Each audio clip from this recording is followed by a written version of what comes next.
In South Africa, violence has long been the tool of those who fear exposure. It is the language of silence, spoken in gunfire and written in blood on city streets. When bullets fly, it's not always random. Sometimes they are carefully ordered, commissioned to erase someone who dares to shine a light into the shadows. In April 2024, in the industrial city of Vereeniging, an ordinary morning became a scene of unthinkable horror. A young engineer, 30 years old, sat in his car outside the gates of his workplace. It was routine, unremarkable, until the sudden crack of gunfire split the air. 23 bullets ripped through him, tearing apart not just his body, but the fragile illusion that South Africa's corruption scandals are fought in the courtroom. No. Here, they are fought in ambushes, assassinations, and carefully executed hits. His name was Armand Swart. To most of the country, he was nobody, an engineer, a colleague, a father, a man waiting for the workday to begin. But his death was not a senseless crime of passion, nor the mistake of drunken rage. What happened to Swart was something far darker. His life was snuffed out at the intersection of money, politics, and organized crime, a killing that exposed the rot within the institutions meant to protect South Africans. At first, the whispers said his murder was a case of mistaken identity, a tragic accident. Wrong place, wrong time. But in South Africa, that phrase, mistaken identity, is often just a smokescreen. A way to buy silence, to cloud suspicion until the story fades from the headlines. Yet as weeks passed, the truth behind Swart's death began to seep out. And the truth was far uglier than anyone could have imagined. Because this was no random killing, it was a hit. A professional execution ordered in the dark corridors of corruption. And Swart's death would become the first thread pulled from a much larger tapestry, one woven from tender fraud at Transnet, police ministry racketeering, and a network of assassins operating with chilling precision. His story drags us into the underworld where whistleblowers are silenced before their voices reach the public, where state contracts are nothing more than vehicles to siphon millions into private pockets, and where law enforcement itself is compromised from within. To follow the paths of Swart's killers is to follow the money that bleeds from the veins of South Africa's parastatal straight into the coffers of criminal syndicates. And yet Armand Swart is not the first name in this deadly ledger. Before him, there was Babita Diokaran, gunned down outside of her home in 2021 for daring to expose corruption in Gauteng's health department. Before her, there were others, activists, civil servants, journalists, each silenced by the same ruthless logic. If you threaten the pipeline of stolen wealth, you must be removed. But Swart's death stands apart for one simple reason. It didn't end with a body in a morgue and a headline on page 3. His murder bled outward, linking to other killings, high-profile names like DJ Ventos and DJ Somebody. Murders that at first seemed like isolated underworld hits, but they were later revealed to share a frightening common thread. The same guns, the same networks, the same masterminds lurking in the background. And so, the murder of an engineer from Vereeniging has cast a blind spotlight on a corruption racket reaching into the highest offices of the South African Police Service, a spotlight so bright that even those in power have begun to squirm under its glare. This is not just the story of a man's death. It's the story of how South Africa's fight against corruption has mutated into a battlefield where whistleblowers are hunted, hitmen are hired, and justice is suffocated before it ever breathes. This is the story of Armand Swart.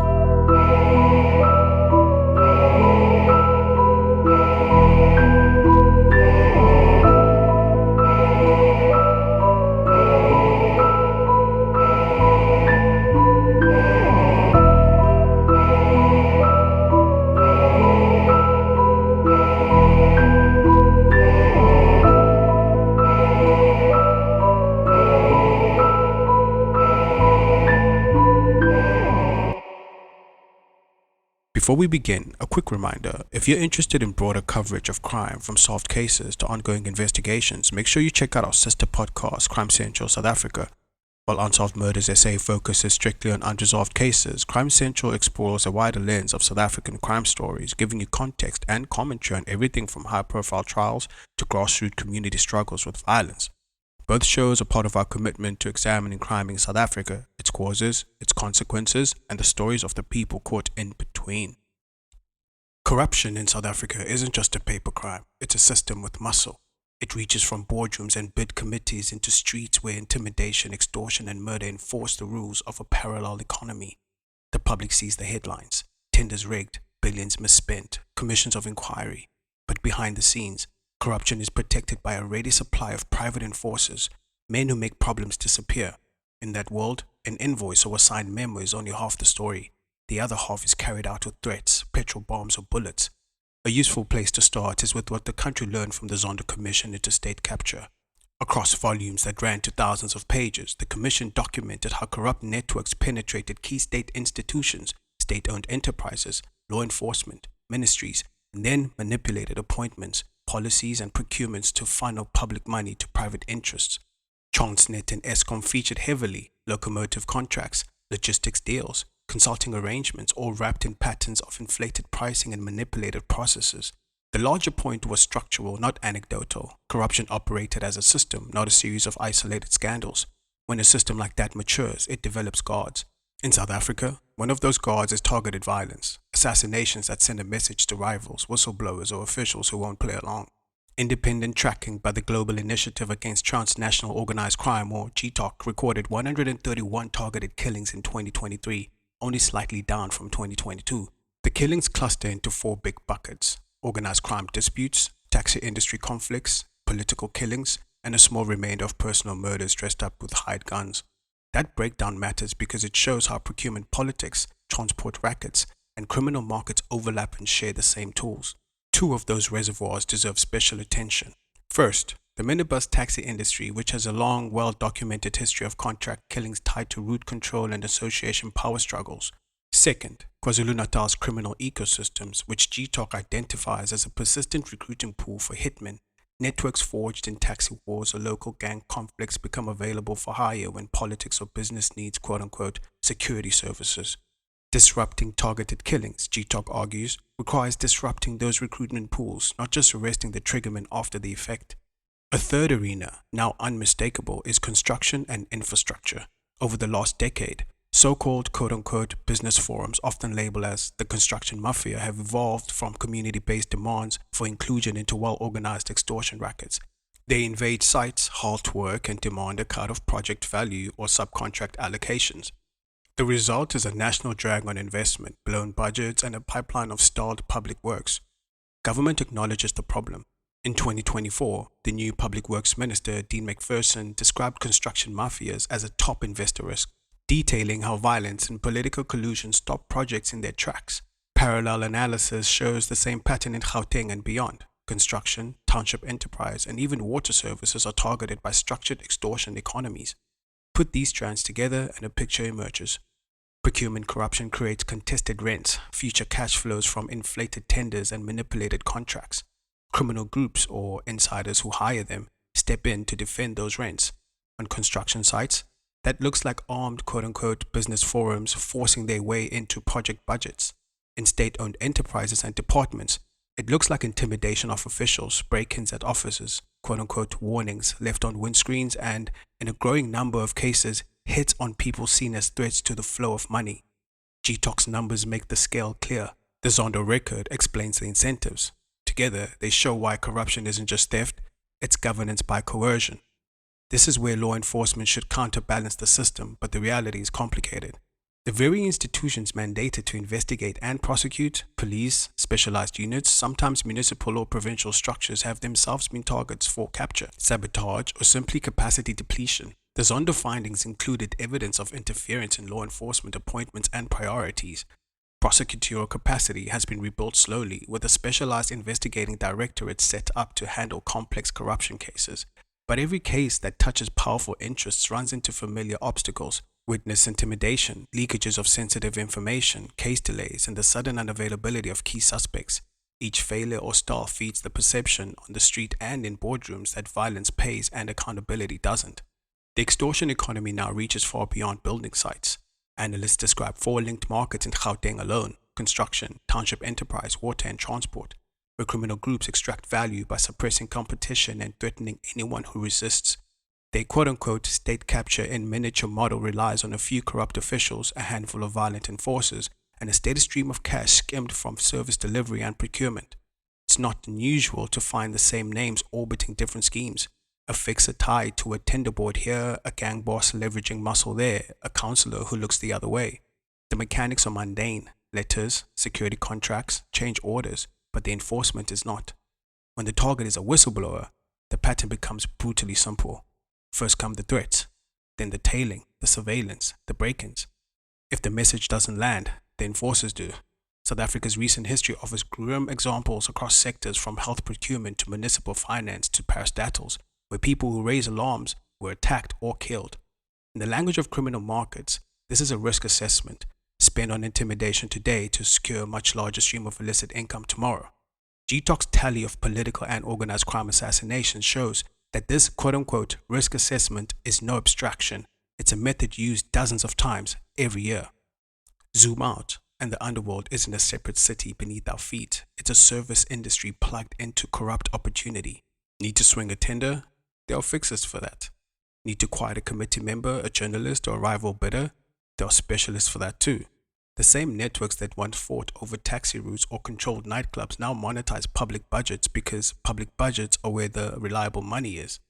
And as long as price-inflated contracts continue to move through captured channels, there will be demand for those quote-unquote services, like site shutdowns, arson on strategic nights, and, when the stakes are high enough, contract killings. This is the terrain into which the Armand Swart case falls, not as an outlier, but as a straight-line continuation of how South Africa's corruption markets defend themselves. Public reporting on his murder points to a familiar chain. A whistleblower report about an eye-watering markup on a Transnet freight rail tender, panic among those who stood to lose, and the rapid activation of a network that allegedly included a former state employee and a police detective moonlighting as a hitman. Even where a killing is framed as quote-unquote mistaken identity, the architecture around it, the money, the fugitive organizer, the hired gun, looks exactly like the country's broader pattern. If there's a single through line in this landscape, it's impunity. Extortion groups act openly enough that ministers give interviews about them. Targeted killings are counted by independent researchers like crime statistics. High-stakes corruption cases can run for years without a trial on the merits. Every time a case collapses or a witness goes quiet, the lesson spreads. Violence works. That is why reforms after the Zondo Commission matter, not as policy exercises, but as attempts to break the incentives. Insulating procurement, professionalizing investigations, protecting whistleblowers, and disrupting the recruitment pools for hitmen are not separate tasks. They are the same task approached from different sides. For listeners, the takeaway is this. When we talk about corruption in South Africa, we are talking about markets protected by force. Budgets become battlefields. Committees sit under quiet threat. And every so often, when the money is large and the risk is immediate, the system sends a message in the loudest way it knows how. That is the world Armand Swart walked into, an economy with its own enforcement arm where a spreadsheet line item can be worth a life. In South Africa, the fight against corruption has often been driven not by institutions but by individuals. Individuals who choose to speak when silence would be safer. Individuals who risk careers, livelihoods, and lives to expose how public money is siphoned into private pockets. They are called whistleblowers, and in this country, the title carries as much danger as it does honor. One of the most significant blows against corruption came not from a police raid or a government commission, but from the relentless work of investigative journalists and whistleblowers. The non-profit newsroom, Amabungane, alongside allies like the Daily Maverick, was at the heart of exposing the scandal we now call state capture. Their reporting, powered by a cache of leaked emails and inside sources, revealed how the Gupta family had captured the highest offices of state. It showed how contracts at Transnet, Eskom, and other parastatals were bent to serve private interests with billions looted in plain sight. Those leaks, and the bravery of insiders who risked everything to share them, reshaped South Africa's politics. They triggered the Zondo Commission, toppled the president, and forced the country to stare at the full scale of institutionalized corruption. It was a turning point. For once, the system could not deny what ordinary people whispered about for years, that corruption was not a glitch, but the operating system itself. But whistleblowing here is really a story of triumph. It's more often a story of betrayal. No case illustrates this more starkly than that of Babita Deokaran. She was not an activist, not a politician, not a journalist. She was a civil servant, a financial officer at Gauteng's Department of Health. She did what many in her position might have felt was her duty. She raised questions about suspicious payments. Those payments, worth hundreds of millions of rands, pointed to an intricate web of fraudulent tenders at Tembisa Hospital. On the morning of 23 August 2021, Babita was driving home after dropping her daughter at school. As she pulled up outside her house in Winchester Hills, Johannesburg, a car pulled alongside hers. Gunmen opened fire. She died on the spot, her body riddled with bullets. Her killers were hired hands, later convicted and sentenced to decades behind bars, but the masterminds, the one who ordered the hit, remain at large. Investigators have traced the tenders she flagged back to politically connected business people with allegations that millions flowed into networks tied to ruling party figures. The Special Investigating Unit, or SIU, has confirmed that the procurement system Babita exposed was riddled with criminality, yet justice for her murder, the justice that matters, the accountability of those who paid for her death, remains elusive. Babita's story underscores a brutal reality. In South Africa, to blow the whistle is to step onto a firing line. She had reportedly faced threats before her death. She knew the danger and still she chose to speak. Her courage became a rallying point. Civil society organizations, opposition parties, even the president himself were forced to acknowledge the inadequacy of whistleblower protection. The public outrage around her death forced reforms onto the agenda, even if change has been slow and uneven. Her case also set a precedent. Corruption scandals now carry an expectation that someone somewhere will pay the ultimate price for exposing them. It's a chilling inversion of accountability. The one who reveals wrongdoing is punished while the powerful figures behind the looting remain insulated. The parallels to Armand Swart are chilling. Like Babita, he worked inside a system bleeding money. Like her, he was close to evidence of procurement fraud. His company exposed a tender inflated by nearly 4,500%. A simple spring sold to Transnet for 152 Rand when its true value was just 3 Rand 20 cents. And like her, he ended up in the crosshairs of a system that protects corruption not by argument but by violence. These stories demonstrate how whistleblowers have shifted the fight. They have forced South Africans to see corruption not as a victimless crime but as something with body counts. They've supplied journalists, investigators, and commissions with the raw material to expose grand theft, and in doing so, they've laid bare the weaknesses of the state. For every Babita Diokaran, there are others, silenced before their names ever reach the news. For every Swart, there are colleagues who saw the warning signs and retreated into silence, choosing survival over truth. Yet despite the cost, whistleblowers have changed the battlefield. Without them, the word state capture would never have entered the lexicon. Without them, the tenders at Tembisa Hospital would still bleed unchecked. Without them, Armand Swart's story might have died with him, dismissed as another statistic. On the morning of April 2024, the industrial town of Vereeniging in Gauteng awoke to a scene of violence so cold-blooded it stunned even hardened investigators. At the gates of a modest engineering company, as employees waited to begin their shifts, gunfire tore through the stillness. A young man sat behind the wheel of his car. He was not carrying a weapon nor expecting danger. Yet in seconds, he was reduced to another statistic in South Africa's grim ledger of assassinations. His name was Armand Swart, just 30 years old, an engineer by trade, father of two, and by all accounts a quiet man dedicated to his work. But in a country where corruption claims lives as surely as poverty or crime, Swart's fate was sealed long before those shots rang out. He was hit 23 times in what police immediately recognized as a professional execution. At first, speculation swirled that Swart's killing was a mistaken identity hit. Some reports suggested the bullets had been meant for one of his company's managers, the very person who had exposed a fraudulent Transnet tender worth millions. That theory never fully disappeared, but as evidence mounted, it became clear Swart was not collateral damage alone. He had been swept into a deliberate plot to silence whistleblowers at his firm. The company where he worked had uncovered astonishing price inflation. A simple railway spring manufactured and sold for 3 Rand 20 had been billed to Transnet for 152 Rand each. The contract, which should have cost around 25,000 Rand, ballooned into a deal worth 1.2 million Rand, a staggering markup of more than 4,500%. Swart's employer refused to stay quiet. They reported it, and in South Africa, exposing corruption can be a death sentence. Investigators soon discovered that this was no ordinary robbery or a spur-of-the-moment killing. According to reports, the hitman was paid 1 million Rand to carry out the assassination. The attackers came armed with military-grade firepower.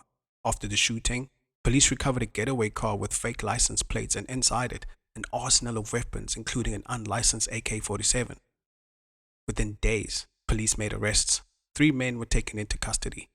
Warrant Officer Michael Buletau, a 54-year-old policeman accused of moonlighting as a contract killer. Danny Floyd Mabusela, 46, with a history of violent crime. And Musa Kekana, 36, also a career criminal with ties to organized networks. They were charged with murder, attempted murder, and possession of unlicensed firearms. All 3 were caught after a sting operation traced them to Bramley, Johannesburg in the days following the hit. Police seized the Hyundai i20 used in the attack and a cache of weapons that tied them to other violent incidents. But the story didn't stop with the triggerman. Very quickly, investigators pointed to a shadowy figure behind the scenes. Lucky Mulefe, a former Transnet Freight Rail employee. He'd been allegedly instrumental in manipulating the procurement system to inflate the tender that Swart's company flagged. When the fraud was exposed, Molefe allegedly orchestrated the murder plot. By the end of 2024, he'd gone underground. As of mid-2025, he remained a fugitive wanted for setting the chain of events in motion. The scope of the network became more chilling with every development. Molefe's uncle, Katiso KT Molefe, a businessman with underworld ties, was later arrested on related charges, including connections to the high-profile murder of DJ Somebody. Ballistics tests revealed that the same gun used in Swart's assassination was also used in Somebody's killing, tied together seemingly unconnected cases. Police affidavits describe what they uncovered as a quote-unquote murder value chain. Evidence showed a structured hierarchy: insiders in procurement, middlemen who financed operations, enforcers who gathered intelligence, and hitmen who pulled triggers. Money moved through shell companies, including entities like the SK Group, allegedly used to launder payments from fraudulent contracts into the hands of assassins. The violence also spilled beyond Swart's case. The same accused hitmen, Kekana and Mabusela, were linked to the attempted murder of actress and socialite Tebogo Tobejane in October 2023. That attack had been tied to controversial tenderpreneur Fusimusi Kat Matlala, later revealed to be one of the central figures in the same procurement corruption web Babita Diokaran flagged before her assassination. Swart's murder, then, was not a standalone crime. It was a node in a sprawling network that joined the dots between tender fraud, organized crime, and political corruption. Yet despite the arrests, the case has dragged. The accused killers have appeared in court, but trials stall, and the alleged mastermind remains on the run. Each delay sends a message as loud as the gunfire that killed Swart. In South Africa, justice can be bought time, and time buys silence. For his family, the loss is immeasurable. For his colleagues, the message is unmistakable. For the country, the murder of Armand Swart stands as proof that tender corruption isn't just about numbers on paper. It's defended by guns, and its witnesses are erased with bullets. More than a year after the murder of Armand Swart, the case sits at a crossroads, neither resolved nor forgotten, but mired in the slow grind of South Africa's justice system. Inside SAPS, the scandal has deepened fissures. KwaZulu-Natal Police Commissioner Nhlanhla Mkhwanazi publicly accused the police minister Senzo Mchunu and top generals of obstructing investigations, even releasing alleged WhatsApp messages showing that politically connected businessmen had advance notice of sensitive documents and task team shutdowns. His claims have been met with denials, but the fallout is clear. The political killings task team, once central to tackling assassination cases, was abruptly disbanded at the end of 2024. The move crippled momentum at the very moment investigators were closing in on suspects tied to tender corruption. Meanwhile, the victims' families continue to wait. For Swart's loved ones, the delay prolongs their grief.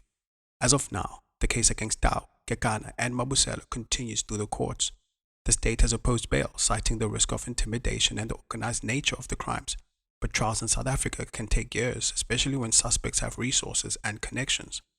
For now, Armand Swart's name is one more added to the roll of South Africans who paid the ultimate price for standing too close to the truth. His murder remains unsolved where it matters most, in identifying and convicting those who ordered it. And until that changes, his story will remain both a warning and a question. How many more must die before the system admits that corruption here is not just about money, but about life and death? The story of Armand Swart is not just about a man murdered outside his workplace. It's about a system where truth-tellers are hunted and where the price of honesty is too often paid in blood. Until those who order their heads face the same fate as those who carry them out, the cycle will continue. And so we end where we began, with the sound of gunfire on an ordinary morning. A young man waiting at a gate, and a country forced once again to confront the darkness that grows when corruption is allowed to rule by fear. Thank you for tuning into Unsolved Murders South Africa. For more coverage of crime stories across the country, don't forget to listen to our sister podcast, Crime Central South Africa. I'm Andile Sitecha, and this is Unsolved Murders SA. Stay safe, and join us next time as we continue to unravel the mysteries that haunt South Africa.